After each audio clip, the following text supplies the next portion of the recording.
ठीक है। चलिए आज हम लोग शुरू करेंगे आधुनिक भारत के लिए। सबसे पहले आप सभी का एक बार फिर से जुड़ने के लिए धन्यवाद है। आप लोगों ने एक बार फिर से अभिरुचि दिखलाई है आधुनिक भारत को जानने समझने के लिए प्रतियोगिता परीक्षा के दृष्टिकोण से। सबसे पहले सभी का आभार है। क्योंकि ऐसा है कि सब इस बार हम लोग क्लास शुरू करें आधुनिक भारत को, इसके पहले मैं थोड़ा सा आपको अपने बारे में बता दूं। बीपीएससी के 53-55वीं परीक्षा से सफल होकर ग्रामीण विकास के अधिकारी के रूप में मैंने कार्य संभाला था।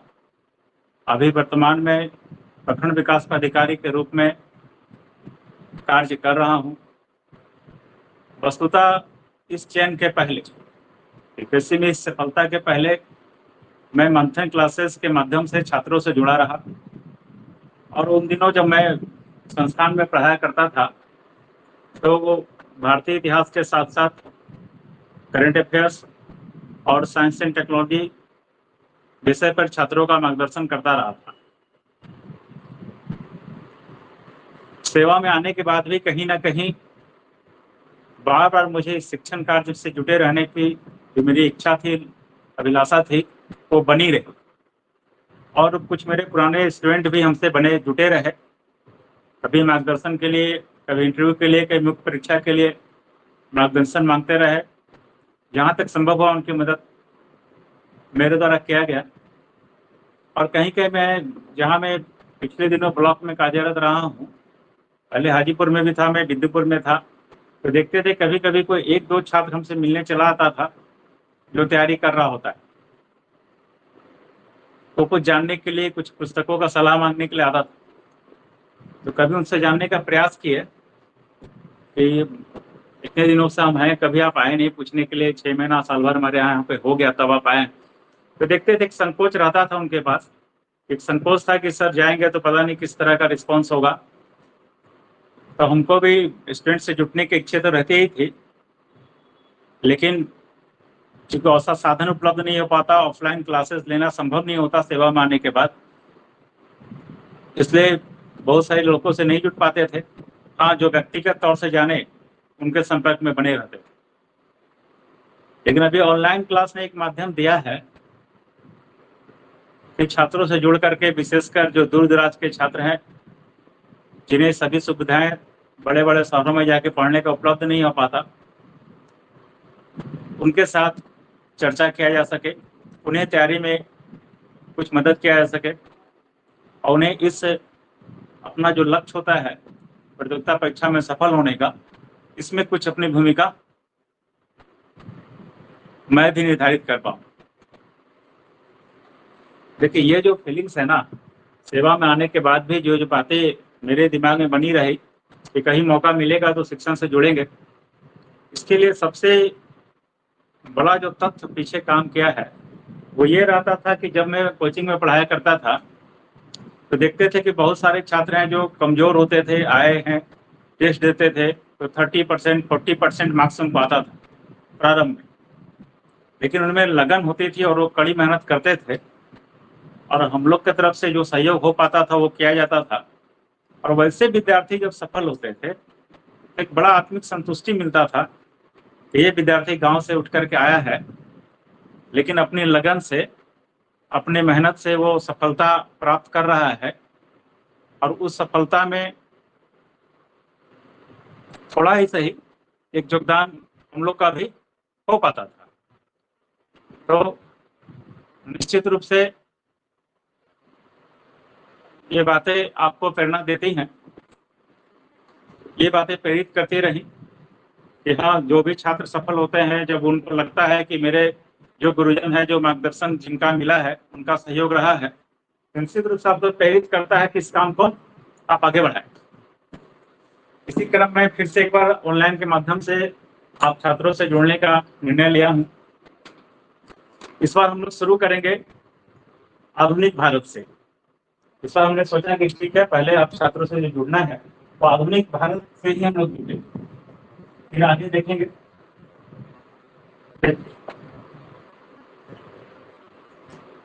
अब ये आधुनिक भारत जो खंड है सामान्य अध्ययन में, आप सबको पता है जो भी प्रतियोगिता परीक्षा आप देंगे तो सभी प्रतियोगिता परीक्षाओं में एक विषय के रूप में सामान्य अध्ययन जीएस का पेपर होता ही है।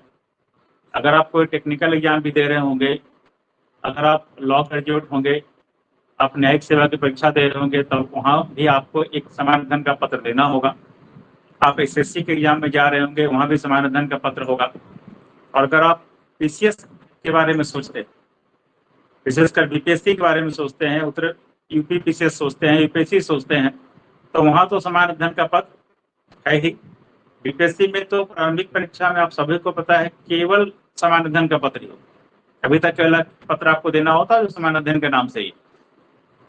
तब आप विगत जो भी परीक्षाएं इस तरह की आयोजित हुई, चाहे वो एसएससी की हो, बीपीएससी की हो या किसी भी स्टेट पीसीएस की, अगर आप उसको देखेंगे तो आप पाएंगे कि कम से कम 15 से 20% तक प्रश्न इतिहास विषय से होता है। इसमें भी जो सर्वाधिक प्रश्न होते हैं वो कहाँ से आते हैं? वो आधुनिक भारत वाले खंड से ही आते हैं। तो किसी भी प्रतियोगिता परीक्षा में सफल होने के लिए बिल्कुल आपके लिए अनिवार्य है कि इस खंड में आप अच्छा करें। आधुनिक भारत से जो प्रश्न आते हैं उन प्रश्नों को आप अच्छे तरीके से कर पाए। यहाँ आप अगर थोड़ा मेहनत करते हैं तो निश्चित रूप से यहाँ आप 15-20 में एक ही तो प्रश्न गलत होगा आपसे। अब 17, 18, 20 पूछा तो आप 17, 18, 16 तक सही कर सकते हैं। तो ये आपके पास एक ऐसा खंड है जो आपको अवसर देता है कि आप फिल्म्स के लिए अपना जगह बनाने में सफल हो। इसलिए इस खंड को आप अच्छे से अगर तैयार कर लेंगे तो निश्चित रूप से किसी भी प्रतियोगिता परीक्षा के लिए आप सामान्य अध्ययन के एक महत्वपूर्ण खंड को तैयार कर लेते हैं। तो हम लोग इसी से पहले शुरू करेंगे आधुनिक भारत से।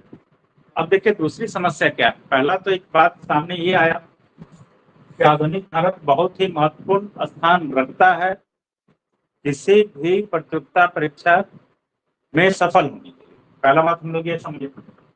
दूसरा समस्या क्या है इसमें? समस्या ये है इसमें संसाधन मटेरियल सब दूसरा होता है। इसमें संसाधन हमारे पास क्या है पढ़ने के लिए, पाठ सामग्री क्या उपलब्ध है। दूसरा ये आपको जानना चाहिए कि आधुनिक भारत है इसके लिए हम पढ़े क्या, पाठ सामग्री आपके पास क्या है। जैसे आप इस पर विचार करेंगे तो किसी भी सफल छात्र का अगर आप इंटरव्यू पढ़ते हैं वहां से, या किसी शिक्षक से पूछते हैं वहां से, या बाजार जाकर देखते हैं कि क्या आधुनिक भारत में मिल रहा है, तो आप पाएंगे कि इस खंड में बहुत सारी पुस्तकें उपलब्ध हैं।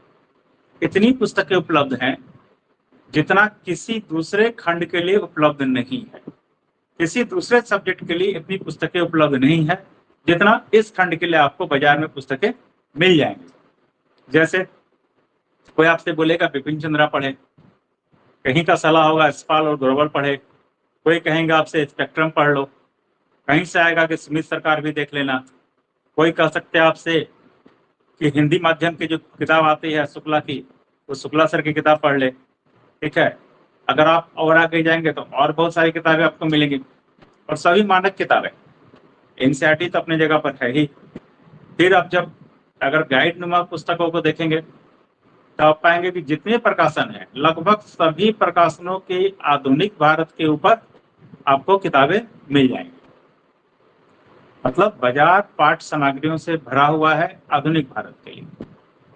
तो जरूरत से ज्यादा पाठ सामग्री अगर उपलब्ध हो, ये भी विद्यार्थियों के लिए एक चुनौती होता है कि उसमें से वो किसका चयन करें, किसको पढ़े।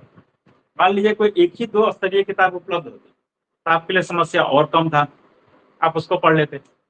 लेकिन आधुनिक भारत की जितनी किताबें उपलब्ध है और जो क्वेश्चन पूछने का तरीका है, जो प्रश्न पूछने का तरीका है आयोग का, उसको में आप पाएंगे सभी किताबों में कुछ ना कुछ कमी है।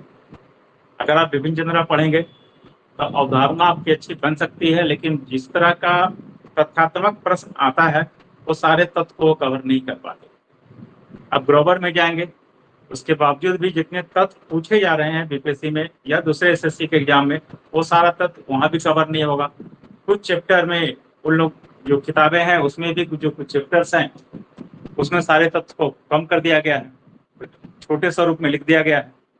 इसी तरह सभी किताबों में कुछ ना कुछ आप कमी पाएंगे। अब सभी किताबों को मिलाकर पढ़ेंगे तब आपका आधुनिक भारत तैयार होगा। जब आप गाइड में जाएंगे आपके लिए समस्या यह है कि वहां तथ्य ज्यादा है, इंफॉर्मेशन एक लाइन का उपलब्ध है, लेकिन उसकी अवधारणा या उसके पीछे की पृष्ठभूमि नहीं मिलती। तो वहां क्या समस्या होता है आपके लिए? वहां आपके लिए समस्या होता है बिना अवधारणा के, बिना पृष्ठभूमि को जाने हुए जो आप एक लाइन में पढ़ते हैं तथ्य को, उसको अपने दिमाग में बनाए रखना आपके लिए समस्या होता है। उसको याद करना आपके लिए समस्या होता है। उसको आप पढ़ तो लेते हैं, लेकिन उससे संबंधित जो प्रश्न पूछे जाते हैं, अगर उसके संबंधित जो प्रश्न है उसमें कुछ अवधारणा आ गया या पृष्ठभूमि से संबंधित प्रश्न आ गए, तब उसका हल नहीं कर पाते। तो ये आपके लिए चुनौती हो जाता है। तो निष्कर्ष रूप से ऐसा है कि आधुनिक भारत में जब तक आप एक दो टेक्स्ट बुक और एक दो गाइडनिमा जो किताबें उपलब्ध है उसको मिलाकर नहीं पढ़ते, तब तक आपके लिए एक समस्या बनी हुई है कि आप पूरा नहीं कवर कर पाते। क्या इन सबों को देखने के बाद एक निष्कर्ष ये रहा मेरे दिमाग में कि आप कोई विद्यार्थी सामान्य अध्ययन में इतने सारे पत्र पढ़ रहे हैं, फिर आपको मुख्य परीक्षा की तैयारी करनी है, तो सभी पुस्तकों को आप नहीं पढ़ सकते। तो किसी एक पुस्तक को आप आधार बनाएंगे। आप ग्रोवर को भी बना सकते हैं और फिल्म्स के लिए आप एस.के. पांडे को भी बना सकते हैं। किसी एक पुस्तक को आधार बनाएंगे, उसके बाद बाकी जो इन किताबों में नहीं है, दूसरी किताबों में उपलब्ध है, उन सबों को देखने के बाद हम लोग जब पढ़ाते थे अपने दिनों, उन सबों को देखने के बाद एक सार रूप में इस सभी तथ्यों को संकलित करते हुए इस रूप में उसको पिरोने का प्रयास किया गया है कि आप किसी भी प्रतियोगिता परीक्षा में जाएं तो आधुनिक भारत में कोई ऐसा प्रश्न आपके पास नहीं आए जो आपसे अछूता रहे। एक बात और बोलना चाहेंगे, इन प्रयासों के बावजूद कुछ ऐसे प्रश्न आ सकते हैं, वैसे तब आ सकते हैं सामने जो आपके नजर से नहीं गुजरे। तो मेरा ये सुझाव होता है छात्रों से कि वैसे एक या दो प्रश्न होते हैं, कभी कभी पूछे जाते हैं, तो उन प्रश्नों के पीछे हम लोग नहीं भागते। ये प्रश्न कहाँ से आ गया उसको ढूंढ निकालो, उन प्रश्नों के पीछे नहीं भागते। अब एक बात ध्यान रखिएगा, प्रतियोगिता परीक्षा में अगर आपको सफलता चाहिए तो उसका एक जो अनिवार्य शर्त है वो क्या है? अनिवार्य शर्त है जो आसान प्रकृति के प्रश्न है, जो लगभग सभी पुस्तकों में उपलब्ध है, वैसे पर जो प्रश्न है वो आपसे गलत नहीं होने चाहिए। जो कठिन प्रकृति के प्रश्न है वैसे तथ्य हैं जो बहुत कम पुस्तकों में लिखे गए हैं या रिसर्च जैसे पुस्तकों में लिखे गए हैं, कोई शोधकर्ता ने लिखा है, किसी उस तरह की किताब में है जो कोई विषय विशेषज्ञ पढ़ता है उसमें, तो वैसे प्रश्न क्या होते हैं अधिकांश विद्यार्थी नहीं जान रहे होते। अधिकांश विद्यार्थी नहीं जान रहे होते तो ये कंपटीशन है, आप भी नहीं सही कर पाए हैं, बाकी भी नहीं सही कर पाए, तो बहुत ज्यादा अंतर नहीं पड़ता। लेकिन जो सामान्य प्रश्न है जो मुख्य रूप से सभी किताबों में उपलब्ध है, जितनी स्तरीय किताबें वहां उपलब्ध है, वहां से जो प्रश्न पूछे जाते हैं, अब उसमें अगर आप नहीं सही कर पाते तब आप क्या होता है प्रतियोगिता की दौड़ से पीछे हटते हैं, वहां आप पीछे पड़ रहे हैं, वहां आपकी सफलता पे प्रश्न चिन्ह दिखने लगता है। इसलिए पहला प्रयास होता है जो सामान्य अवधारणा है, सामान्य जानकारी उपलब्ध है जो हमको जानना चाहिए, वो सारी बातें हम जानेंगे। तो अपने इस क्लास में जो हम शुरू कर रहे हैं आधुनिक भारत आपसे, इसमें प्रयास मेरा ही रहेगा आपके साथ कि उस तरह की सभी चीजें आपको बता दी जाए, आपके साथ साझा की जाए जो भी प्रतियोगिता परीक्षा में आ सकता है। और मेरा एक विश्वास है अभी तक आधुनिक भारत पे या हिस्ट्री पे जो भी फिल्म्स के पर्पज से हम लोग बताते रहे हैं, 90% तो जरूर प्रश्न उससे कवर हो जाते हैं। आप बिल्कुल निश्चित रहेंगे जो भी आप क्लास में सुनेंगे नोट्स के रूप में तैयार कर लेंगे, तो इससे आपके आधुनिक भारत का समस्या समाप्त हो जाएगा। 90% प्रश्न इससे कवर हो जाएंगे। अगर एक दो प्रश्न नहीं कवर होते हैं तो उसके लिए बहुत चिंता की आवश्यकता नहीं है। ठीक है, अगर बीच में आवाज डिस्टर्ब हो नहीं जाओ तो आप बताएंगे। चलिए, अभी तक हम लोग दो बात पे चर्चा किए हैं। एक तो आपके साथ चर्चा ये रहा कि हम लोग आधुनिक भारत से शुरू कर रहे हैं, उसका आधुनिक भारत का किसी भी जीएस के एग्जाम में क्या इंपॉर्टेंस है। दूसरा है कि इसमें समस्या क्या है और उसका समाधान क्या है। तो समाधान मैंने आपसे कहा है कि आप कोई सी एक किताब को बेसबुक अपना बना लेंगे, ठीक है, और उसका अतिरिक्त जो अभी आप क्लास में मेरे साथ आगे शुरू करेंगे, जो हम लोग जो भी चीज बताने का प्रयास होगा उसको आप प्रयास करेंगे राइट डाउन करने का, ठीक है। देखिए, ऑनलाइन क्लासेस और ऑफलाइन क्लास में एक बड़ा जो अंतर है, वो अंतर ये है कि जब ऑफलाइन क्लास में बैठते हैं सामने, तो कोई भी शिक्षक होते हैं तो आपको वो देख पाते हैं, वो समझ पाते हैं कि जो विद्यार्थी है वो कितना मेरी बातों को समझ पा रहा है और कहाँ तक समझ पा रहा है। तो उसके अनुसार से वो क्या करते हैं, अपना अगर किसी कहीं लगता है कि उसके समझ में कोई समस्या है तो दूसरे उदाहरणों से उसको बता पाते हैं। लेकिन ऑनलाइन क्लास में सुविधा उपलब्ध नहीं होता। लेकिन हम चाहेंगे कि ऑनलाइन क्लासेस में भी जब हम लोग कुछ बात आपसे रखें तो आप रिप्लाई करें। हमने आपको स्पीकर और आपका ऑन का ऑप्शन दे रखा है, आप बोलेंगे तो आवाज़ आएगी, अगर म्यूट होगा तो हम उसको ऑन कर देंगे, ठीक है। तो चूंकि तब समझ में आएगा कि आप कितनी बातों को समझ पा रहे हैं, ठीक है। देखिए, तब हम लोग आधुनिक भारत में जो देखना चाहते हैं, हम आपसे जो डिस्कस करना चाहते हैं, दूसरा एक इसमें आधुनिक भारत में एक बात फिर है कि हम लोग कहाँ से कहाँ तक पढ़ेंगे और कैसे पढ़ेंगे। सबसे पहले ये जानना आपको है कि हम लोग कहाँ से कहाँ पढ़े और कैसे पढ़ेंगे। तो हम लोग शुरू करेंगे इसको कहाँ से। तो पहला चैप्टर होगा यूरोपियों का आगमन। यूरोपियों का आगमन से हम लोग शुरू करें, ठीक है। यूरोपियों के आगमन के क्रम में हम लोग विभिन्न कंपनियां जो यहाँ पर आई हैं, पुर्तगीज आए, डच आए, इंग्लिश, डेन, फ्रांसीसी, जो कंपनियों का आगमन हुआ है, सबसे पहले हम लोग इसको देखेंगे। हम लोग अपने दूसरे यूनिट में देखेंगे। हम अपना सिलेबस आपको दे रहे हैं कि हम कैसे आगे हम लोग बढ़ेंगे।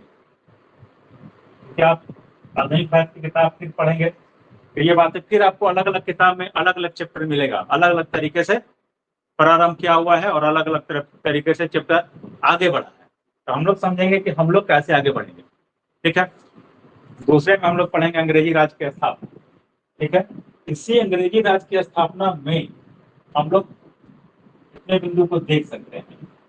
इसमें हम लोग देख सकते हैं उत्तरवर्ती मुगल को, इसमें हम लोग देखेंगे बंगाल, इसमें हम लोग देखेंगे सिख, अंग्रेज सिख संबंध, अंग्रेज बंगाल, अंग्रेज सिख, अंग्रेज मैसूर, अंग्रेज मराठा,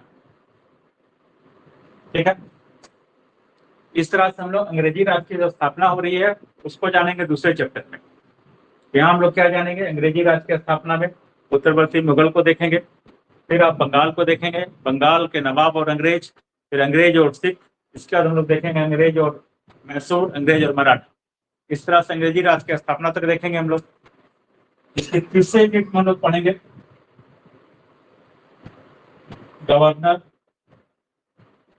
जो गवर्नर जनरल होंगे हमारे, गवर्नर और गवर्नर जनरल जो हमारे बनेंगे कब तक, 1857 के पहले तक। 1857 के पहले तक जितने गवर्नर जनरल आएंगे उनको हम लोग जानने का प्रयास करेंगे, ठीक है। इसके बाद हम लोग देखेंगे अंग्रेजी साम्राज्य की नीति। चौथा चैप्टर हम लोग बनाएंगे अंग्रेजी साम्राज्य की नीति को जानेंगे। अंग्रेजी राज्य में जो नीतियां सामने आएंगी, आर्थिक नीति जो भी आएंगी या साम्राज्यवादी नीतियां जो आएंगी उनकी, उसको हम लोग देखेंगे इसमें, ठीक है। जब ये देखेंगे हम लोग तो यहाँ पे हम लोग अंग्रेजी समाज की नीति और गवर्नर जनरल के साथ यहीं पे हम लोग अधिनियम भी देख लेंगे। अधिनियम कब तक, 1857 के पहले जितने अधिनियम आएंगे, 1773 से लेके 1853 तक के अधिनियम हम लोग यहाँ पे पहले देख लेंगे। देखिए, हम आपसे बताना ही चाह रहे हैं कि मैंने इतिहास को, जो आपसे हम इतिहास की कक्षा आयोजित करेंगे, इतिहास हम लोग पढ़ेंगे आधुनिक भारत का, तो उसमें मैंने 1857 को लैंडमार्क बना लिया। 1857 वो बिंदु होगा जहां हम लोग हिस्ट्री को दो पार्ट में बांट के देखेंगे, 1857 से पहले और 1857 के बाद इस दो भाग में बांटे, इसलिए आपको 1857 से पहले का राज्य हम लोग पढ़ लेंगे और उसके पहले का अधिनियम भी देख लेंगे। फिर अंग्रेजी साम्राज्य की नीतियां देखेंगे उसका। उसके बाद हम लोग देखेंगे भारतीयों की प्रतिक्रिया, जो भी भारतीयों की प्रतिक्रिया आई, तो जो जन आंदोलन से हुए, जो भी जन आंदोलन हुए, आदिवासी मूवमेंट, जितने आंदोलन हुए यहाँ पे भारतीयों की प्रतिक्रिया के तौर से, उसको हम लोग देखने का प्रयास करेंगे। इसी के क्रम में आपको पता है भारतीयों की प्रतिक्रिया में 1857 का विद्रोह हम लोग देखेंगे। हम लोग पहुंच जाएंगे कहां तक? 1857 का विद्रोह तक। ये मेरे हिसाब से पहला खंड है। आधुनिक भारत को हम आपके साथ दो खंडों में देखने का प्रयास करेंगे। पहले खंड में हम लोग यूरोपियों के आगमन से लेकर 1857 के विद्रोह तक देखेंगे, ठीक है। इसके बाद दूसरे खंड में हम लोग 1857 से आगे बढ़ेंगे। 1857 से जब आगे बढ़ेंगे दूसरे खंड में, तो यहाँ हम लोग देखेंगे पहले, देखिए बहुत सारी चीजें हैं। क्रांति का इतिहास आपको नहीं पढ़ना है, बल्कि पूरे इतिहास को कवर करना है। जैसे यहाँ पे हम लोग पहले देख लेंगे शिक्षा और प्रेस का विकास, ठीक है। फिर हम लोग यहाँ पढ़ेंगे सामाजिक धार्मिक आंदोलन। शिक्षा और प्रेस के विकास के बाद देखेंगे सामाजिक धार्मिक आंदोलन। सामाजिक धार्मिक आंदोलन के बाद हम लोग करेंगे राष्ट्रीयता का विकास।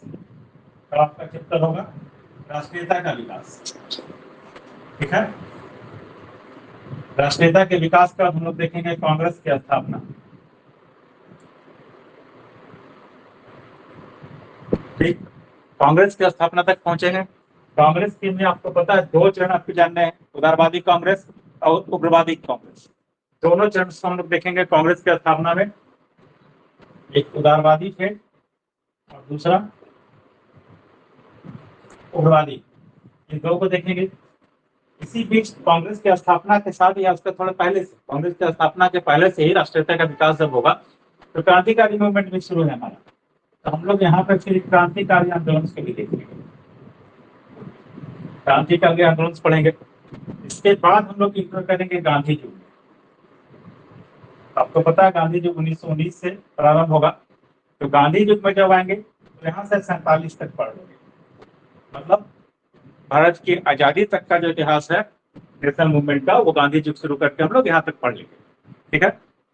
यहाँ तक करने के बाद अगर आप पाएंगे कि अगर देखेंगे 1856 तक, मैंने आपसे बोला था कि 57 से पहले का अधिनियम हम पढ़ लेंगे पहले ही। अगर इसके बाद हमको देखना है दूसरे अधिनियम, हम लोग नेशनल मूवमेंट के साथ साथ पढ़ लेंगे गांधीवादी युग और गांधी और जो उदारवादी कांग्रेस है या उग्रवादी कांग्रेस है, उसके समय जो आएंगे, एक 1909 का एक्ट आएगा, 19 का एक्ट आएगा, हम लोग वहां भी पढ़ सकते हैं। और बाद में हम लोग एक संवैधानिक विकास के रूप में अलग से चैप्टर पढ़ लेंगे। इसमें पुनः हम लोग 73 से लेकर के पूरा 47 तक का एक पढ़ेंगे, ठीक है। यह संवैधानिक विकास का एक चैप्टर होगा। इस तरह से पूरा आधुनिक भारत आपका कवर होगा। तो ये जो आपसे हम अभी एक बेसिक सिलेबस का रखें आपके पास है, हम लोग किस तरह आधुनिक भारत में आगे बढ़ेंगे, इस पूरे को समझने के लिए अगर हम 1 घंटा का क्लास रोज रखें तो हमको लगता है कि 45 से 50 क्लास की आवश्यकता होगी। 1 घंटा अगर हम लोग रोज बैठे, रोज इसको देखने का प्रयास करेंगे तो 45 से 50 क्लास होगा। और सप्ताह में 7 दिन तो नहीं, 5 दिन आपके साथ हम होंगे, 4 से 5 दिन साथ में होंगे। अब ये 2 महीने के आसपास आपका आधुनिक भारत आप पूरी तरीके से पढ़ पाएंगे। लेकिन हाँ, इतनी बात जरूर रहेगी कि इसके बाद आपको फिर आधुनिक भारत के लिए कुछ पढ़ने की आवश्यकता नहीं पड़ेगी। आप इसको बार बार दोहराएंगे और जहाँ कंफ्यूजन होगा वहाँ पे कोई बेसिक किताब पकड़ेंगे तो फिर आपका आधुनिक भारत जो बहुत बड़ा हिस्सा रखता है किसी भी समान अध्ययन के पत्र में, वो आपका तैयार हो जाएगा। इतने दिनों तक हम लोग को इसके साथ चलना होगा, ठीक है। अभी तक कोई स्टूडेंट्स अगर कुछ बोलना चाहते हैं तो आप बताएंगे, नहीं तो हम लोग फिर आगे बढ़ेंगे।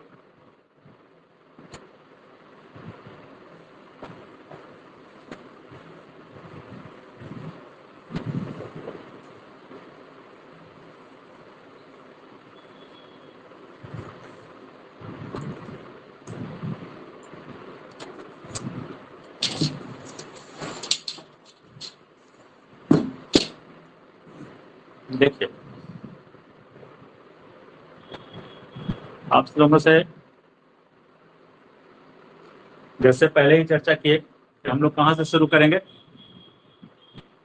कंपनी के आगमन से शुरू करेंगे। कंपनी के आगमन से हम लोग को शुरू करना है।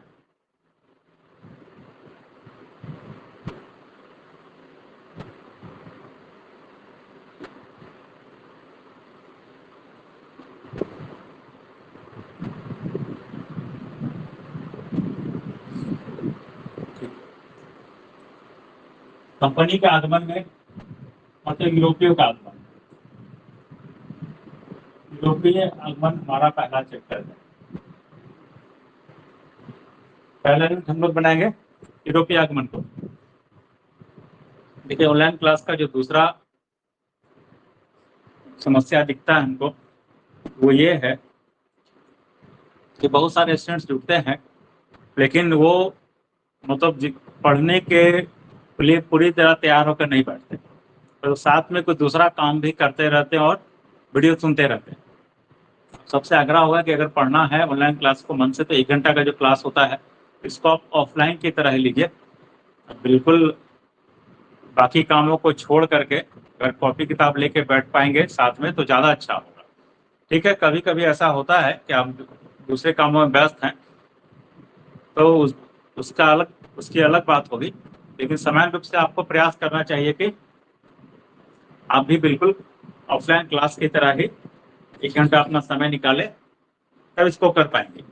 बाद में वीडियो देख करके फिर रिकॉर्डिंग देख करके पढ़ने का और राइट डाउन करने की आवश्यकता नहीं पड़ेगी, उससे आपका समय बचेगा। एक बार अगर गंभीर रूप से क्लास बैठ के कर लेंगे आप ही का समय बचेगा। अगर आप ऐसा नहीं करेंगे तो बाद में आप वीडियो देखेंगे और फिर इसको रिकॉर्ड करके लिखेंगे देख देख करके, तो आपको ज़्यादा समय आपका जाएगा। ठीक है, और मेरे साथ करते चलेंगे तो आपको भी सुविधा होगा, और अगर कुछ समस्या आपको आता है तो उसका हम निराकरण भी क्लास में कर पाएंगे। ठीक है, चलिए हम लोग देखते हैं फिर से अब यूरोपीय आगमन को। देख आधुनिक चले मध्यकाल में जो यूरोपीय आए हैं, आप सबको एक चीज को पता होगा कि सबसे पहले जो यूरोपीय यहाँ पे आएंगे तो इजरायली हैं जो 1498 में यहाँ पहुंचे। क्या आप लोग हम लोग सब लोग इस बात की चर्चा को जानते हैं? 1498 20 मई वास्को डी गामा कालीकट पहुंचे। ये बहुत लगभग जो भी स्टूडेंट थोड़ा तैयारी शुरू करता है इस चीज को जान जाता है। ठीक है, 20 मई 1498 वास्को डी गामा पुर्तगाल से चला और कालीकट तक पहुंचे। तो क्या ये भारत की खोज है? ये भारत की खोज नहीं है। तो समझने का प्रयास करना हमको कि क्या ऐसा है कि इसके पहले बाहर की दुनिया के जो लोग थे वो क्या भारत को नहीं जानते थे? क्या भारत के साथ उनका ट्रेड नहीं था? ऐसा है? ऐसा नहीं है। आपने अगर पढ़ा होगा तो आप जानते होंगे कि प्राचीन काल में भारतीयों के संबंध विदेशियों के साथ थे। सबसे पहले अगर आप प्राचीन काल में जहां से हमको साक्ष्य मिलने लगते हैं तो हमारी जो पहली सभ्यता सिंधु सभ्यता, ठीक है, ये सिंधु सभ्यता में भी हम जानते हैं कि इनका विदेशी व्यापार होता था। सिंधु सभ्यता के लोगों का संबंध भी मेसोपोटामिया के साथ, मिस्र के साथ था। ठीक है, तो प्राचीन काल में जो पहली सभ्यता है सिंधु सभ्यता हमारे भारत की, उसके संबंध भी विश्व के दूसरे देशों के साथ। ठीक है, अब अगर आप ऐसा सोचते हैं यूरोपियन कंट्री के साथ संबंध की बात हुई, अब किस तरह का संबंध था? तो हम लोग सबको पता है कि मौर्योत्तर काल में, जो मौर्योत्तर काल है उस काल में हमारा ट्रेड रोम के साथ था। ठीक है, रोम के साथ व्यापार मौर्योत्तर काल में आपको पढ़ना भी है। और इस रोम के साथ व्यापार में भारत की स्थिति क्या थी?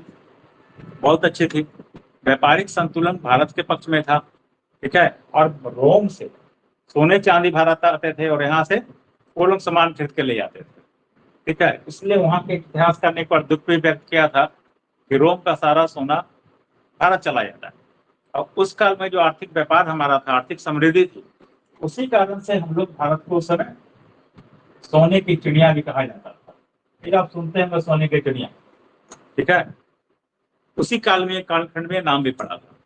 इससे क्या हम समझ पा रहे हैं, इससे निष्कर्ष निकाले हैं कि ऐसा नहीं है कि ये पुर्तगाली जो वास्को डी गामा भारत आ रहे हैं तो उन्होंने भारत की खोज कर दी।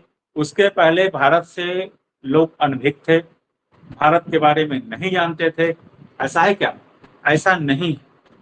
तो फिर वास्को डी गामा ने क्या किया? कोई बता सकेंगे, बोलेंगे तो आप बताएंगे वास्को डी गामा की क्या उपलब्धि है? भारत का संपर्क विश्व के दूसरे देशों के साथ था, ये आप समझ गए। सिंधु घाटी के समय भी था, मध्योत्तर काल में भी था, और बाद के दिनों में भी रहा, ठीक है। तो ऐसा वास्को डी गामा ने क्या काम किया तो उसकी हम लोग उपलब्धि मानते हैं।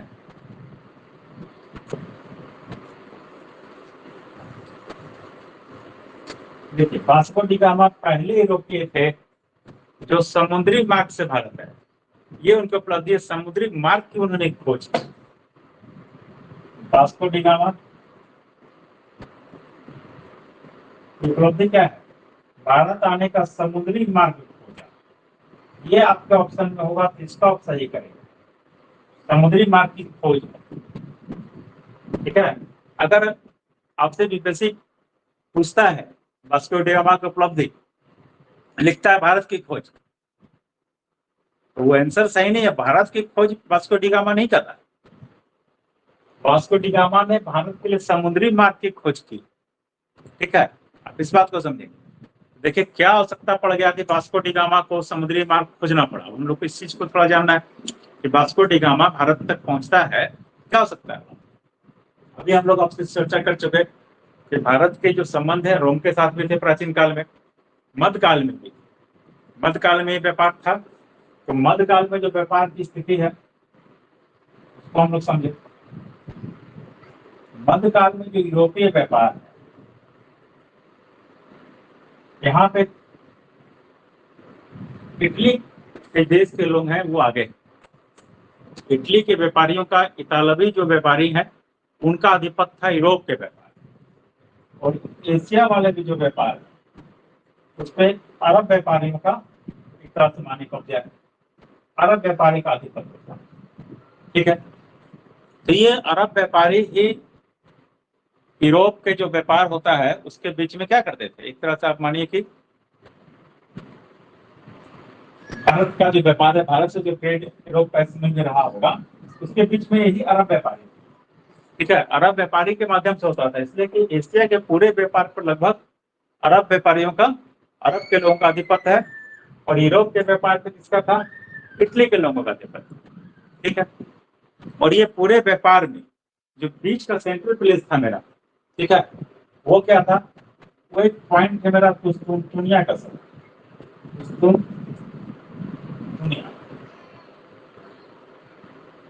ठीक है। कुस्तुनतुनिया जो है वो बीच में था, हम लोग के बीच में था। क्या कुस्तुनतुनिया है बीच में? इसी कुस्तुनतुनिया के रास्ते से ही बीच में जो शहर है, इसी के रास्ते से भारत, इधर का भारत है, और ये अरबियन कंट्री का इधर यूरोपियन कंट्री है, ये ट्रेड के बीच में था, ठीक है। इस कुस्तुनतुनिया पे बीच में क्या हुआ कि तुर्की वालों ने अधिकार कर लिया। कब किया? अब ये पीटी का प्रश्न है। 1453 में, 1453 में कुस्तुनतुनिया का पतन हुआ, और यहाँ किसका अधिकार हो गया? तुर्की का। तुर्की के ओटोमन साम्राज्य ने क्या किया कि इस पे अधिकार कर लिया, ठीक है। जब कुस्तुनतुनिया पे इनका अधिकार हो गया तुर्की वालों का, ये जो व्यापारिक मार्ग था यूरोप और एशियन कंट्री के बीच का जो सेंटर था वो डिस्टर्ब हो गया, ठीक है। और इसी कुस्तुनतुनिया के लोग ही कुछ यूरोपियन कंट्री में जाएंगे, इटली में जाएंगे, और वहां से जो विद्वान लोग यहाँ पे थे, शिक्षित वर्ग था, वो इटली गया तो वहीं पे पुनर्जागरण करा देगा। अगर आप वर्ल्ड हिस्ट्री में पुनर्जागरण पढ़ेंगे, वहां भी एक चीज पढ़ेंगे, कुस्तुनतुनिया का पतन हुआ, जो वहां का शिक्षित वर्ग था वो वहां से इटली चला गया, इटली में पुनर्जागरण हो गया, ठीक है। इसी तरह हम लोग देखेंगे कि यहाँ व्यापार पे क्या असर पड़ा। व्यापार पे असर पड़ा कि तुर्की के लोगों ने इस व्यापार को बाधित कर दिया, इस व्यापार को बाधित करने के कारण से ये जो व्यापार बाधित हुआ तो यूरोप में जो मसालों का डिमांड था वो बढ़ा, वो महंगे हो गए। तब दो यूरोपियन कंट्रियों ने तब भारत की खोज का सोचा कि अब समुद्री मार्ग से भारत को खोजो, क्योंकि ये स्थलीय जो मार्ग था वो ब्रेक हो गया, वो जब रुक गया समुद्री मार्ग खोजने की बात सामने आई। समुद्री मार्ग खोजने के लिए इसमें दो देश बहुत तत्पर हुए। को जानना है कि जो दो ऐसे यूरोपियन कंट्री थे जो समुद्री देश मार्ग को खोजने के लिए तत्पर हुए, एक स्पेन था, दूसरा पुर्तगाल था। ठीक है, तो पहला प्रयास स्पेन से कोलंबस ने किया। तो कोलंबस जब स्पेन से निकलेगा भारत को खोजने के लिए, कोलंबस निकलेगा, आपको ज्ञात होगा कि कोलंबस रास्ता भटकने के कारण से कहाँ पहुंच गया? अमेरिका पहुंच गया। स्पेन से कोलंबस निकला और रास्ता भटकने के कारण से कहाँ पहुंचा? अमेरिका पहुंच गया। तो इस तरह से अमेरिका सामने आ गया, अमेरिका की खोज हुई। ठीक है, दूसरा कंट्री हम आपसे चर्चा कर रहे हैं, कौन ऐसा देश है जो समुद्री खोज में आगे आया है? दूसरा देश है पुर्तगाल। ये पुर्तगाल वालों ने भी समुद्री मार्ग को खोजने का प्रयास शुरू किया और पुर्तगाल में खासकर वहां एक प्रिंस हेनरी, वहां का राजकुमार था, क्या नाम उसका? Prince Henry. ठीक है, इसकी उपाधि भी होगी the navigator, Prince Henry the navigator, Prince Henry the navigator. ठीक है, ये पुर्तगाल के राजकुमार थे प्रिंस हेनरी द नेविगेटर के नाम से इनको आप जानेंगे। ठीक है, इन्होंने भौगोलिक खोज को आगे बढ़ाने का काम किया, इसको प्रोत्साहित किया है और एक कुतुबनुमा दिशा सूचक यंत्र का आविष्कार कर दिया। प्रिंस हेनरी का आविष्कार माना जाता है जो महत्वपूर्ण साबित होगा भौगोलिक खोज में, वो है कुतुबनुमा दिशा सूचक यंत्र। ये भी आपसे पीटी में बार बार पूछा जाता है। ठीक है, कि जो दिशा सूचक यंत्र है इसका आविष्कार किसने किया? ये प्रिंस हेनरी द नेविगेटर का आविष्कार है। कहाँ के थे तो आप बताएंगे? पुर्तगाल के थे। प्रिंस हेनरी द नेविगेटर पुर्तगाल के थे जिन्होंने एक कुतुबनुमा दिशा सूचक यंत्र का आविष्कार किया। इस यंत्र के माध्यम से समुद्र में दिशाओं का ज्ञान करना नाविकों के लिए आसान हुआ। ठीक है, आपको पता है समुद्र से इनको आना है, समुद्री मार्ग की खोज करना चाहते हैं, तो आप समुद्र में जब बीच समुद्र में पहुंच जाएंगे तो वहां दिशा ज्ञात करना मुश्किल होता है। तो इस यंत्र के कारण से इन लोगों को बड़ी सुविधा हुई। पुर्तगाल की तरफ से पहले एक बार्थोलोमो डियाज निकले, पुर्तगाल की तरफ से जो एक बड़ा नाविक का दल निकला। ठीक है, तो एक नाम आपको जानना है, बार्थोलोमो डियाज है। बार्थोलोमो डियाज ये दो पुर्तगाली है। ठीक है, वास्को डी गामा से पहले बार्थोलोमो डियाज जो है वो समुद्री मार्ग की खोज के लिए निकला, पुर्तगाल से निकले। ये पुर्तगाल से चला, जब यहाँ से पुर्तगाल से चला तो मान के चलिए पूरा समुद्री इलाका है, ऐसे पूरा समुद्री इलाका ये पानी ही मान लेगा इस तरह से, और समुद्र में यहाँ पे अफ्रीका का कंट्री है, ऐसे अफ्रीका बसा हुआ है, ऐसे पूरा अफ्रीका बसा हुआ है समुद्र में, कैसे टच करता है अफ्रीका। बीच में भूमध्य सागर का इलाका है, इधर यूरोपियन कंट्री, यूरोप इधर, ऊपर यूरोप है, बीच में सागर है, ये पूरा पानी है। ठीक है, अगर यहाँ से पुर्तगाल से चला बार्थोलोमो डियाज तो ये अफ्रीका के नीचे पहुंचा, यहाँ तक यह है, यहाँ पहुंचा। यहाँ भी उसने खोज की किसकी? तो आशा अंतरीप आप पढ़े हो, आशा अंतरीप, या इसी का नाम है केप ऑफ गुड ऑफ की खोज किसने कर दी? बार्थोलोमो डियाज ने। केप ऑफ गुड ऑफ कहाँ है? आपसे एक प्रश्न आता है कि केप ऑफ गुड ऑफ कहाँ अवस्थित है, कहाँ है? अब देख ले, अफ्रीका के निचले हिस्से में, मतलब अफ्रीका में ही है। आशा अंतरिक्ष कहाँ है? अफ्रीका में है। किसने खोजा? बार्थोलोमो डियाज ने खोजा। कहाँ के थे? पुर्तगाल के थे। तो पुर्तगाल के बार्थोलोमो डियाज ने क्या कर दिया भाई? तो इसकी खोज कर दी आशा अंतरिक्ष की। ये घटना कब घटा? ईस्वी सन कुछ याद रखेंगे, इतिहास में कुछ ईस्वी सन भी पूछे जाते रहे हैं, इसका आपको ध्यान रखना चाहिए। 1487 में बार्थोलोमेव डियाज ने आसान द्वीप की खोज की, ठीक है, और यहाँ से लेकिन वो वापस लौट गया, यहाँ से आगे नहीं बढ़ा, ठीक है, यहाँ से वो वापस लौटे। इसके बाद जो दूसरा पुर्तगाली अभियान निकला भारत की खोज के लिए, वो हम लोग जानेंगे वास्को डी गामा के नेतृत्व में निकला, ठीक है।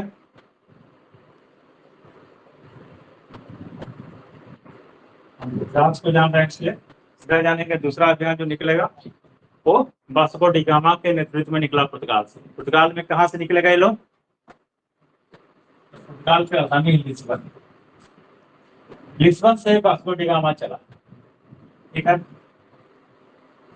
दर्श में नहीं आएगा, लेकिन आप जानिए सिंपल सा नहीं आना चाहिए। इसके साथ 4 जहाज चला, वहां से 4 जहाज में लगभग 170 आदमी की टीम के साथ वास्को डी गामा लिस्बन से निकला था भारत की खोज के लिए, ठीक है। भारत की खोज के लिए निकला, तो आपको पता है कि बार्थोलोमेव डियाज ने एक काम इसका कर दिया। क्या काम कर दिया था? उसने केप ऑफ गुड होप की खोज कर दी, तो वहां तक तो अफ्रीका के निचले हिस्से तक पहुंच जाओ, फिर वहां से आगे हिंद महासागर में आपको भारत खोजना है। तो ये वहां से निकलेगा तो यहाँ तक तो आराम से पहुंच गया, ये आसाम द्वीप तक ये लोग पहुंच गए। अफ्रीका के जो निचले हिस्सा आसाम द्वीप की खोज बार्थोलोमेव डियाज ने किया था, वहां तक ये लोग पहुंच गए। यहाँ के बाद से इनको आगे बढ़ना था। यहाँ के बाद इनको, आप पढ़े होंगे, अगर कहीं नहीं पढ़े हैं तो फिर से देखें इस बात को। एक गुजराती व्यापारी इसको मिलेगा यहाँ पे, उसका नाम होगा अहमद इब्न मजीद। अहमद इब्न मजीद, आप किसी किताब में पढ़े होंगे कि अहमद इब्न मजीद की सहायता से या उसके बताए मार्ग के अनुसार से या उसका अनुसरण करते हुए वास्को डी गामा भारत में कालीकट पहुंचा। तो आपके पास एक क्वेश्चन जाना चाहिए कि भाई इसको अहमद इब्न मजीद मिल कहाँ गया? गुजरात का आदमी कहाँ मिल गया इसको? तो ठीक है, मिल गया इसको यहाँ पे अफ्रीका में मिल गया। या आसाम द्वीप से जो आगे बढ़ेगा ना, तो ये पहुंचेगा केनिया में ही मिलिंदी एक बंदरगाह है, ठीक है। मिलिंदी बंदरगाह तक भारतीय व्यापारी उस समय जाते थे व्यापार के लिए। जो भारतीय व्यापारी यहाँ पर मिल रहा है, को मिलिंदी में क्या बताता? स्पष्ट है कि वहां पे, आपसे मैंने पहले भी चर्चा किया कि भारतीयों का ट्रेड तो चल ही रहा था ना। तो मिलिंदी में ये गुजराती व्यापारी से मिला और इसी का अनुसरण करते हुए वो कालीकट तक पहुंचा है, ठीक है। तो ये भी आपसे प्रश्न में आता है कि वास्को डी गामा का पथ प्रदर्शक कौन था, या वास्को डी गामा किसकी सहायता से यहाँ तक पहुंच गया, कालीकट तक आने में सफल हुआ? एक गुजराती व्यापारी के सहायता से ये कालीकट पहुंचने में सफल हुआ, ठीक है। यहाँ तक कुछ जानना हो तो आप बताएंगे।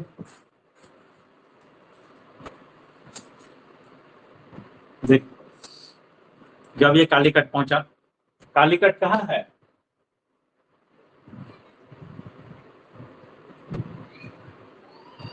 आप में से कोई अगर बताना चाहेंगे तो बताएंगे, कालीकट कहाँ है, पता है आपको?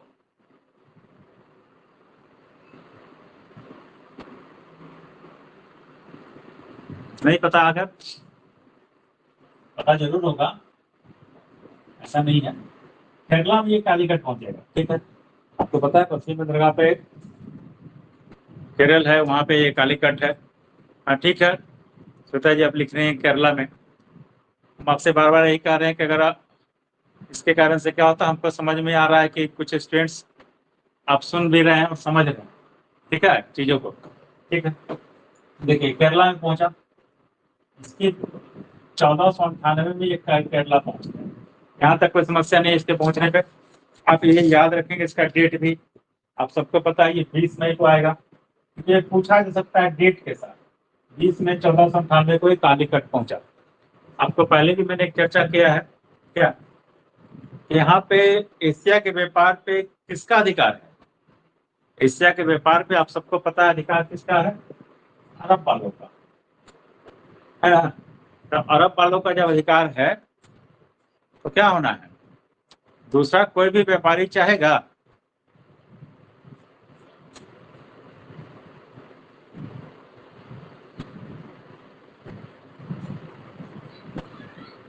दूसरा देश का जो व्यापारी है वो कभी नहीं चाहेगा कि मेरे जगह पे व्यापार करने के लिए कोई दूसरा आदमी यहाँ पे आ जाए, वो तो नहीं चाहेगा इसमें, ठीक ना। तो ये अरबियन बहुत खुश नहीं होंगे कालीकट में जब ये पहुंचेगा, इससे अरबियंस खुश होंगे? नहीं खुश होंगे। अरबियन ने थोड़ा इसका विरोध किया है, लेकिन फिर भी वहां के जो सम्राट थे जमोरिन, जिसकी उपाधि है, आपको पता है कि क्या है जमोरिन, इसकी उपाधि, ठीक है। कालीकट में जो सम्राट है, हिंदू राजा है, जमोरिन उसकी उपाधि है। ये क्या करेगा, इसने इसका स्वागत किया है, इसने विरोध नहीं किया और कालीकट में पुर्तगालियों का स्वागत किया। वास्को डी गामा इसके दरबार में आएगा, ठीक है। तो वास्को डी गामा से इससे बातचीत हुई, इसने इसको व्यापार करने दिया। व्यापार करने दिया मतलब किस सेंस में करने दिया, यहाँ से कुछ सामग्री ले जाने दिया इसको, ठीक है। और वास्को डी गामा यहाँ से कुछ सामग्री के साथ वापस लौटा। कुछ सामग्री लिया, क्या सामग्री ले जाएगा, तो मसाला लेगा। जो मुख्य रूप से उस समय यूरोपियों का डिमांड था, भारत से क्या ले जाते थे, मुख्य रूप से वो मसाला व्यापारी करते थे, ठीक है। मसाला में भी आपको पता है काली मिर्च, गरम मसाले, ठीक है। ये सब यूरोप क्योंकि ठंडा देश है, वहाँ पे काली मिर्च का, गरम मसालों का डिमांड था, तो यहाँ से वो कालीकट से लेके गया, ठीक। फिर वास्को डी गामा जब वहां लेके पहुंचेगा, उसका वहां पे बड़ा स्वागत हुआ पुर्तगाल में। पुर्तगाल में जो क्या होगा तो पता है, उन लोगों को लगा कि चलो ठीक है, ये भारत की खोज करने में, मतलब भारत का समुद्री मार्ग खोजने में सफल हो गया ना।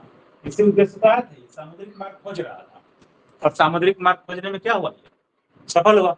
इसका वहां पे स्वागत भी हुआ, और जो सामान यहाँ से लेके गया था, वो गरम मसाला, काली मिर्च जो भी लेके गया था यहाँ से, उसको उसने वहां बेचा। तो बेचने से आप सबको पता है फिर से क्या होगा, तो मुनाफा होगा। वो मुनाफा था 60 गुना। कहा जाता है कि जो सामान यहाँ से ले गया, इसके फलस्वरूप उसको जो मुनाफा होगा वो 60 टाइम्स उसको प्रॉफिट हुआ, 60 गुना मुनाफा हो गया कालीकट ले जाने पे, उसको पुर्तगाल जाने पे। तो निश्चित रूप से इस मुनाफे ने क्या किया, इस मुनाफा के कारण से पुर्तगाल के जो दूसरे नाविक होंगे या पुर्तगाल की जो सरकार होगी, उसका मन करेगा कि हम भारत के साथ व्यापार को और बढ़ाएं। हाँ, उसको 60 गुना प्रॉफिट होगा, और 60 गुना प्रॉफिट के कारण से दूसरे व्यापारियों को भी इससे प्रेरणा मिलेगी, ठीक है। यहाँ तक आप पहले समझे कि वास्को डी गामा सबसे पहला यूरोपीय है जो सामुद्रिक मार्ग से भारत पहुंचा। ये आपका आंसर होगा इसमें, समुद्रिक मार्ग से पहला भारत आने वाला यूरोपीय पूछेगा तब वास्को डी गामा करेंगे, ठीक। कहाँ का था, पुर्तगाल से था। कहाँ से चला, लिस्बन से चला, ठीक है। 4 जहाज को लेकर चला ये लोग, लगभग 170 लोगों का इनका टीम था, ठीक। ये पहुंचा Cape of Good Hope, Cape of Good Hope से ये पहुंच गया केनिया, वहां मिलिंदी बंदरगाह में इसको मिल गया गुजरात का व्यापारी का समूह। उसके अनुसरण से या उसकी सहायता से ये पहुंच गया कालीकट। कालीकट पहुंचेगा तो आपको पहले से पता है कि एशिया के व्यापार पे अरब व्यापारियों का अधिकार है, तो यहाँ भी अरब व्यापारी होंगे, वो ठीक है। वो बहुत इनको नहीं चाहेंगे कि वास्को डी गामा या पुर्तगाली से व्यापार करे, क्योंकि वहाँ का जो शासक होगा जमोरिन्स, उसने इसका साथ दिया, उसको व्यापार की अनुमति दी, और यहाँ से सामग्री लेके वो गया वास्को डी गामा वापस। जो गरम मसाला लेकर के गया, उसका जो उसने पुर्तगाल में उसको बेचा, तो उसको लगभग 60 गुना की लाभ हुआ। यहाँ तक आप समझ गए, ठीक है। इस तरह से भारत का सामुद्रिक मार्ग हो जाएगा, ठीक। और यूरोपीय भारत के संपर्क में आ गए, तो पहले से भी संपर्क में थे, लेकिन समुद्री मार्ग के माध्यम से जो इनका संपर्क है वो कैसे हुआ, तो वास्को डी गामा के कारण से हो गया।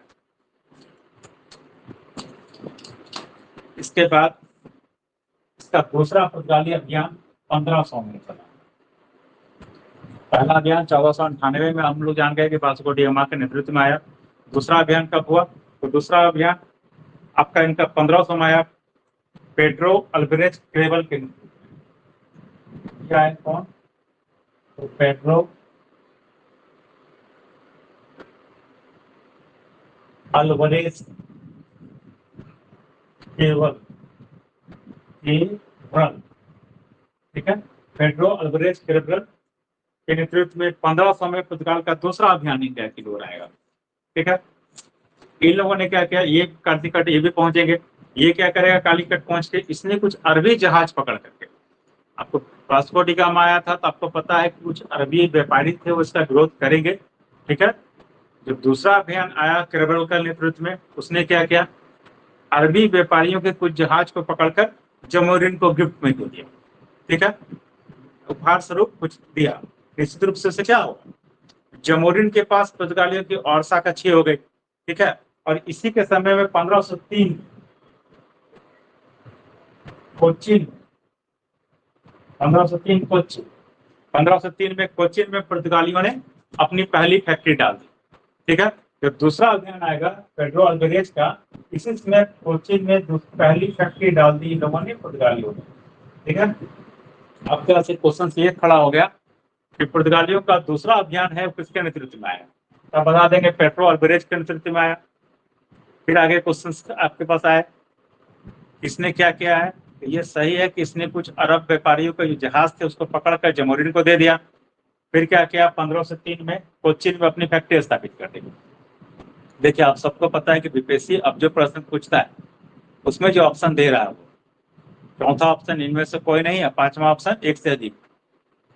और ऐसे ऑप्शन को सही करने के लिए आप जब तक सभी चीजों को नहीं जानेंगे उत्तर पे तक नहीं पहुंच पाएंगे। मान लीजिए पहले ये क्वेश्चन पूछता था बीपीएससी कैसे, पहले पूछता था वो कहता था 1503 में पहली फैक्ट्री कहाँ स्थापित हुई, हम लोग आंसर कर देते थे क्या, 1503 कोच्चिन, हो गया सही। बस एक इन्फॉर्मेशन पूछा हमने बता दिया। और आगे जाता बहुत, अगर वो पूछता किसके द्वारा किया गया तो हम लोग बोल देते अल्वारेज कैरबल के द्वारा किया गया, ठीक है। 1503 में पुर्तगालियों ने अपनी पहली फैक्ट्री डाली, ठीक है, कोच्चिन में, ठीक है, किसके नेतृत्व में, तो बता दिया अल्वारेज कैरबल। आपका आंसर यहाँ तक भी हो गया। अब बीपीएससी ऐसा नहीं करता, अब वो क्वेश्चन आपसे ऐसे देगा, ऑप्शन देगा वो पेड्रो अल्वारेज कैरबल के नेतृत्व में डाला, दूसरा ऑप्शन देगा 1503 में डाला, तीसरा ऑप्शन देगा कि कैरबल ने अरबी जहाज किसको सौंपा, वो पकड़ कर जमोरिन को उपहार स्वरूप दिया। तीसरा ऑप्शन ये भी लिख देगा वो। अब आपका चौथा ऑप्शन देगा इनमें से कोई नहीं, पांचवा एक से अधिक, ठीक है। आप समझ गए, जब तक आप पूरा नहीं जानेंगे, अगर आप ये चीज नहीं जानते हैं उसने अरबी जहाज पकड़ के जमोरिन को दिया था, तो आपका आंसर क्या होगा, स्वाभाविक है गलत हो जाएगा। इसलिए अब आप जो भी चीज पढ़ेंगे उसको पूरे विस्तार से आपको जानना पड़ेगा, उसकी पृष्ठभूमि जाननी पड़ेगी, उसके साथ जो तत्व साथ में जुटे हुए वो भी आपको जानना पड़ेगा, ठीक है। अल्वारेज कैरबल में लोग जाने क्या, इसने अरबी जहाज को पकड़ कर वहां के शासक मतलब जमोरियंस को गिफ्ट में दिया है। फिर दूसरा काम क्या किया, 1503 में कोच्चिन में अपनी फैक्ट्री स्थापित कर दी। फिर से एक बात ध्यान दीजिएगा आप, देखिए अभी तक हम आपसे ऐसा कुछ नहीं कर रहे हैं, ये क्या है, दूसरा अभियान आया। अभी तक आपसे ये नहीं बोला जा रहा है कि गवर्नर था, वायसराय था, ऐसा कुछ चर्चा आया है, नहीं आया। अभी तक मैंने आपसे कोई चर्चा नहीं की। आप ध्यान रखिएगा, कोई गवर्नर नहीं है ये वास्को डी गामा जैसे पहला अभियान लेकर आया था उसी तरह दूसरा अभियान लेकर के आया, ठीक है। और इसने ये काम यहाँ पर किया, कोच्चिन में फैक्ट्री स्थापित कर दी, ठीक है। इसी बीच में आप जानेंगे 1503 में आप फैक्ट्री देख रहे हैं, इसी बीच में आपको एक चीज जानना था कि वास्को डी गामा दोबारा भी आएगा, वो 1502 में वास्को डी गामा पुनः भारत आया, ठीक है।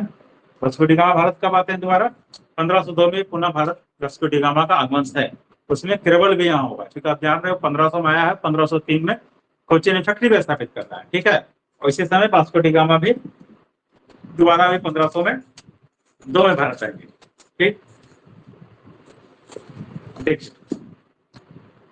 वास्को डी गामा भारत कुल कितनी बार आया, बता पाएंगे तो बताइए। वास्को डी गामा के बारे में हम लोग जान रहे हैं, वास्को डी गामा अभी तो मैंने आपसे कह दिया 1498 में आया। वास्को डी गामा कहीं खत्म कर देते हैं। इसका दूसरा अभियान 1502 में आया, ठीक है।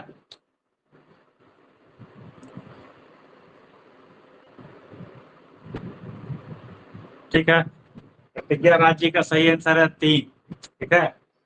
जैसे कि 2 बार बता रहे हैं, प्रतिज्ञा राज्य बता रहे 3 बार आया, बिल्कुल सही है, 3 बार आया। वास्को डी गामा भारत कब आया, 3 बार आया। तीसरी बार कब आया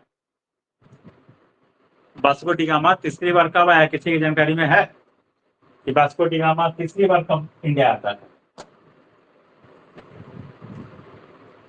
नहीं ध्यान में, कोई बात नहीं। वास्को डी गामा की मृत्यु कहाँ हुई? ये सब आपसे पीटी फैक्ट है, क्वेश्चन के रूप में है। क्वेश्चन बैंक भी करते तो आपको वहां भी मिल जाता। एक बार पहले हम लोग भी देखे हैं, वास्को डी गामा क्या भारत में कभी वायसराय बन के आया? सारा पीटी है, बीपीएससी प्रीलिम्स में क्वेश्चन इस तरह से आएंगे कि वास्को डी गामा यहाँ पे किस रूप में आता है।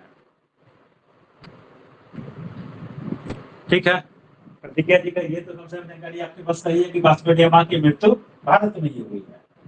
वास्को डी गामा तीसरी बार भारत में आया हुआ है 1524। 1524 से वास्को डी गामा भारत आएगा, और इस बार ये वायसराय के रूप में आया, गवर्नर जनरल के रूप में आया। इस बार ये कैसे आया है? गवर्नर जनरल बना करके भेजा गया था वास्को डी गामा। पहला 2 अभियान में वो गवर्नर जनरल नहीं रहा, ध्यान दीजिएगा। 1498 1502 एक अभियान लेकर के चला, वो राजा ने भेजा और अभियान लेकर के आया। देखिए ये कोई पावर लेके नहीं आया था, गवर्नर बनकर नहीं आया था। लेकिन तीसरी बार जब आएगा तो 1524 में जब ये पहुंचता है इंडिया, तो उस समय ये गवर्नर के रूप में पहुंचेगा। ठीक है, वायसराय के रूप में आएगा।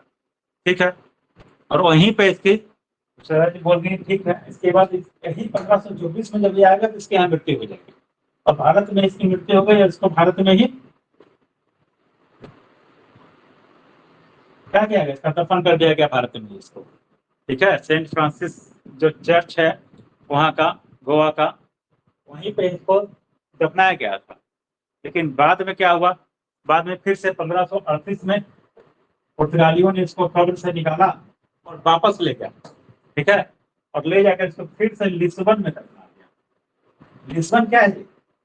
लिस्बन ही वो जगह है जहाँ से ये वास्को डी गामा सबसे पहले चला था। वास्को डी गामा कहाँ से चला था?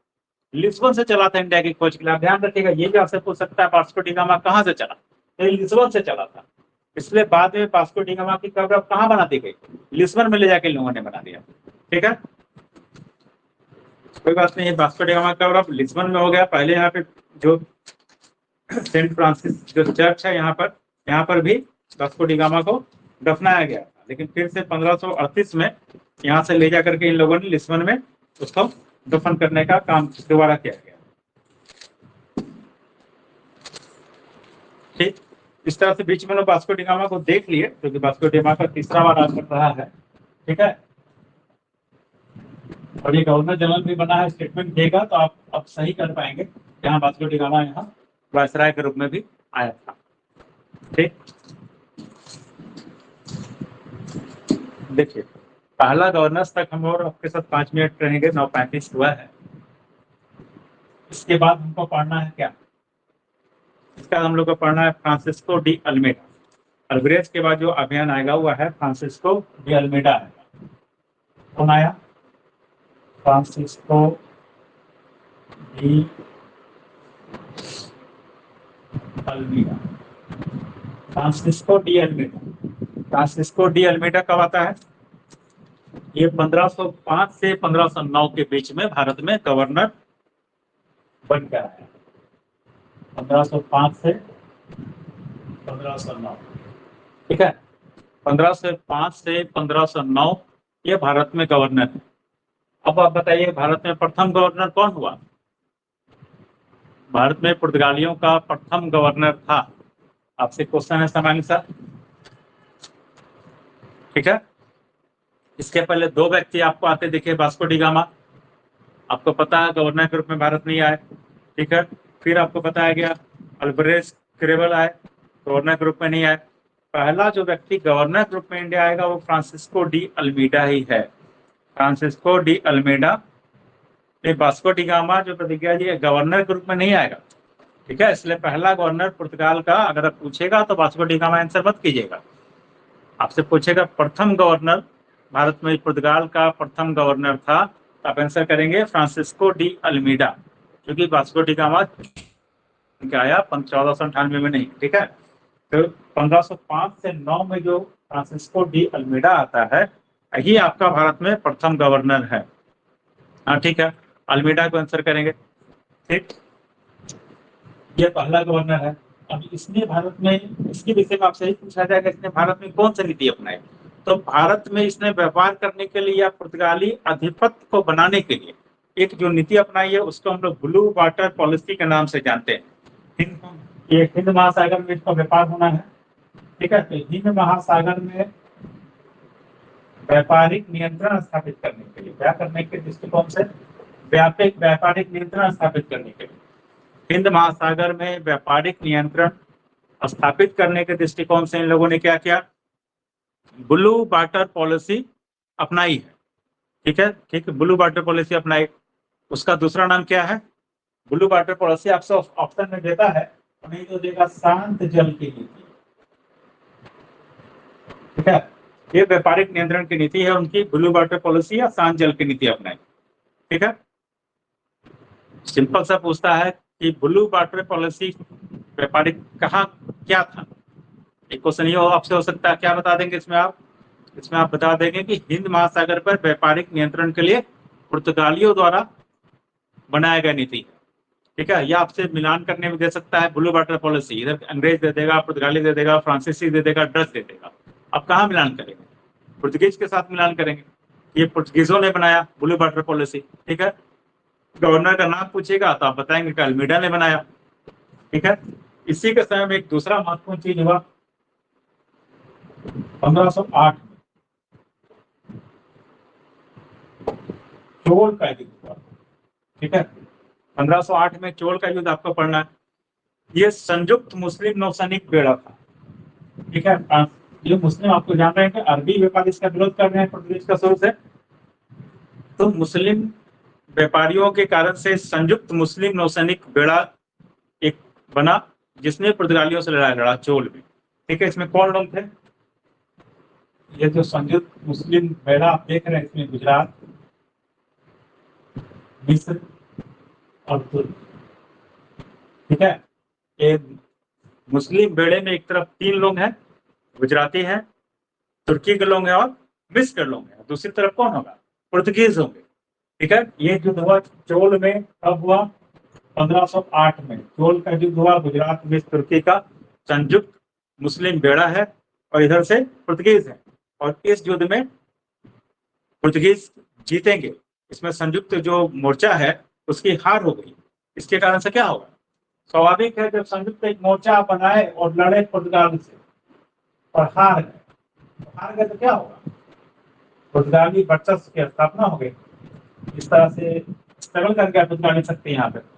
पुर्तगाली वर्चस्व की स्थापना, पुर्तगाली शक्ति की स्थापना इस तरह से अल्मीडा के समय में हो गया, ठीक है। अल्मीडा यहाँ 1505 से 1509 तक गवर्नर रहा है। उसी के समय में हम लोग देखते हैं क्या, ठीक, इस पुर्तगाली शक्ति का स्थापना यहाँ पर हुआ, ठीक है। चलिए, आज हमको लगता है कि यहाँ पे आप लोगों को छोड़ देते हैं। ये पहला दिन था तो आपको यहाँ पे छोड़ते हैं। फिर हम लोग कल तो रामनवमी है, कल का क्लास नहीं हो पाएगा। कल रामनवमी है तो लॉ एंड ऑर्डर के ड्यूटी के कारण हम लोग कल क्लास नहीं रखेंगे। आपके साथ हम लोग फिर परसों रहेंगे, फ्राइडे को हम लोग 9 बजे से, अब सामान्य रूप से मेरे क्लास आपके साथ 9 बजे रात से ही होंगे, ठीक है। अगर उसके पहले किसी दिन समय मिल पाएगा तो हम उसका रखेंगे। क्लास के नोटिस आपको दोनों जगह से प्राप्त होंगे, एक तो जो व्हाट्सएप ग्रुप है मंथन क्लासेस का, वहाँ से, और ऐप के माध्यम से आपको नोटिफिकेशन मिलता है। तो जितने लोग इसमें जुटे हैं उनसे मेरा एक आग्रह होगा कि आप मंथन क्लासेस वाला जो व्हाट्सएप ग्रुप है उससे भी जुड़ जाएंगे, ठीक है। मंथन क्लासेस का जो व्हाट्सएप ग्रुप है उससे जुड़ जाएंगे, क्योंकि उसके माध्यम से भी अगर कुछ बातें बतानी हो तो आपको बताया जा सके, ठीक है। अगर जिनके पास लिंक नहीं होगा तो वो लिंक दे करके मांग लेंगे, तो लिंक हम लोग उनको दे देंगे मंथन क्लासेस का व्हाट्सएप ग्रुप का, वहाँ जुड़ जाएंगे। और इस पे एक हम लोग आपसे फॉर्म शेयर कर रहे हैं, सभी को एक पर्सनल फॉर्म जाएगा जिसको आप फिलअप कर देंगे, ठीक है। एक फॉर्म आपको शेयर करेंगे, आपको उसको आप लोग सिर्फ फिलअप कर देंगे। सामान्य जानकारी के लिए वो फॉर्म है, ठीक है, जिसमें आपका सिर्फ नाम, पता और आपके मोबाइल नंबर्स होंगे। कोई सामान्य जानकारी आप उसको फिल कर देंगे, ठीक है। लेकिन हम लोग को ये पता चले कि कौन लोग जुट रहा है। पहले बहुत सारे लोग चाहते हैं कि बिना नाम के भी जुट जाए, तो इस तरह के लोग को रोकने के कारण से ही हमने ऐसा रखा है कि एक फॉर्म आपको दिया जाएगा, आपके गूगल फॉर्म है, उसको आप फिलअप कर देंगे, ठीक है। चलिए, धन्यवाद। फिर हम लोग कल नहीं परसों मिलते हैं, ठीक है। ठीक है, चलिए गुड नाइट।